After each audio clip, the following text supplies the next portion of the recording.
కత్తి చంపుతుంది అంటారు, కానీ కలం కూడా చంపుతుంది.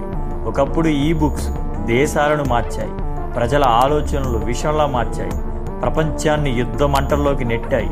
ఈరోజు ప్రపంచ చరిత్రలో అత్యంత ప్రమాదకరంగా భావించే 5 పుస్తకాల గురించి తెలుసుకుందాం. మైన్ క్యాంప్ అంటే నా పోరాటం అనే పుస్తకం. మైన్ క్యాంప్ని అడాల్ఫ్ హిట్లర్ రాశారు. ఈ బుక్లోని ఆలోచనలు జర్మనీ ప్రజల మనసుల్లో విషంలా వ్యాపించాయి. ఆలోచనల తర్వాత వరల్డ్ వార్ 2గా మారాయి. ప్రపంచం మొత్తం రక్తంతో నిండిపోయింది. లక్షలాది మంది చనిపోయారు. ఎన్నో కుటుంబాలు శాశ్వతంగా విడిపోయాయి. కొన్ని ఐడియాస్ ఎంత ప్రమాదకరమో ఈ బుక్ ప్రపంచానికి చూపించింది. ది కమ్యూనిస్ట్ మేనిఫెస్టో ఈ బుక్ని కార్ల్ మార్క్స్ రాశాడు. ఈ బుక్ ప్రపంచంలో పెద్ద రెవల్యూషన్ కారణమైంది. కొన్ని దేశాల్లో ప్రజలు ప్రభుత్వాలకు ఎదురు తిరిగారు. వైలెన్స్ పెరిగింది. దేశాలు భయంతో వణికాయి. ఒకే ఒక్క పుస్తకం దేశాల రాజకీయాలను మార్చేసింది. The protocols of the elders of Zion.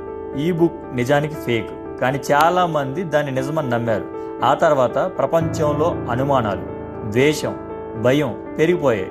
ఒక అబద్ధ బుక్ కూడా లక్షల మంది మనసుల్లో విషాన్ని నింపగలదు అని ఈ బుక్ నుంచి మనకు అర్థమవుతుంది. Quotations from Chairman Mao Tse Tung. ఈ బుక్ని మావో జెండంగ్ ఉపయోగించారు. ఈ బుక్ వల్ల చైనాలో స్ట్రిక్ట్ రూల్స్ పెరిగాయి. చాలా మంది తమ ఫ్రీడమ్ కోల్పోయారు. ఎన్నో కుటుంబాలు బాధపడ్డాయి. పవర్ తప్పు చేతుల్లో పడితే ప్రజల జీవితాలు చీకటిగా మారుతాయని ఈ బుక్ నుంచి అర్థమవుతుంది.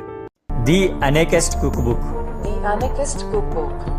ఈ బుక్ డేంజరస్ ఐడియా వల్ల ప్రపంచవ్యాప్తంగా కాంట్రవర్సీలు అయింది. చాలా దేశాలు ఈ బుక్ని ప్రమాదకరంగా భావించాయి. ఎందుకంటే ఇందులో ఉన్న కొన్ని విషయాలు ప్రజలకు హాని కలిగించవచ్చని అనుకున్నారు. తప్పు నాలెడ్జ్ కూడా ఒక ప్రమాదకరం వెపన్గా మారుతుందని ఈ పుస్తకం నుంచి మనకు అర్థమవుతుంది. ప్రపంచాన్ని నిర్మించేది ఐడియాస్, ప్రపంచాన్ని నాశనం చేసేది కూడా ఐడియాస్నే. ఒక మంచి పుస్తకం జీవితాన్ని మార్చగలదు. అదే ఒక ప్రమాదకరమైన పుస్తకం ప్రపంచాన్ని కాల్చగలదు. అందుకే మనము చదివేది మన భవిష్యత్తును నిర్ణయిస్తుంది.